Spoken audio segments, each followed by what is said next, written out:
নমস্কার বন্ধুরা, দিনটি ছিল বৃহস্পতিবার। সকাল সকাল ঘুম থেকে উঠে স্নান সেরে বাড়ির পুজো দিতে চলে গেলাম। বাড়ির পুজো কমপ্লিট করে তারপর তার মধ্যে শাশুড়ি মা চাউমিন বানিয়ে ফেলেছিল, তো আমাদের দিয়ে দিল। আমরা ঝটপট চাউমিন খেয়ে নিলাম।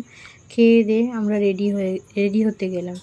তো আজ যাব এক আত্মীয়ের বাড়ি নিমন্ত্রণ, তাই একটু শাড়ি পরে নিয়েছিলাম। মেয়েটার শরীর খারাপ ছিল, কিন্তু কিছু করার নেই, অনেক দিন আগেই নিমন্ত্রণটা করে গিয়েছিল বলে যেতে হয়েছিল। তো আমরা রেডি হয়ে বাড়ির সকলেই বেরিয়ে পড়লাম, শুধু আমার দেওর যায়নি, ওর একটু কাজ ছিল। তো আমরা আজকে গিয়েছিলাম আমার পিসি শাশুড়ির বাড়ি।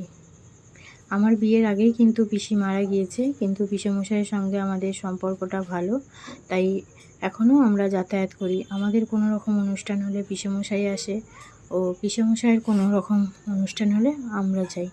তো আমরা তিনজনে গাড়ি করে চলে গেলাম পিসির বাড়ি।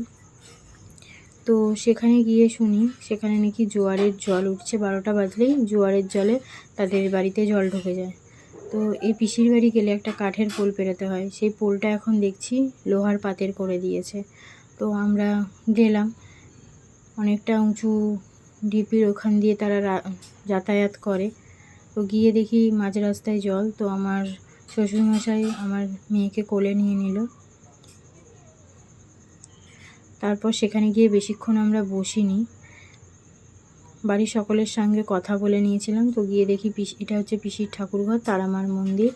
তো এই যে পিসেমশাই, আমরা গিয়েছিলাম পিসির শাশুড়ি মার শ্রাদ্ধের অনুষ্ঠানে, সেদিন ছিল আশপান্না। তো আমরা যেহেতু জল উঠবে শুনেছি, তাই ঝটপট খাওয়া দাওয়া করে সকলের সাথে কথা বলে আবার চলে এসেছি। তো আজকের ভিডিওটা এতটুকুই, টাটা।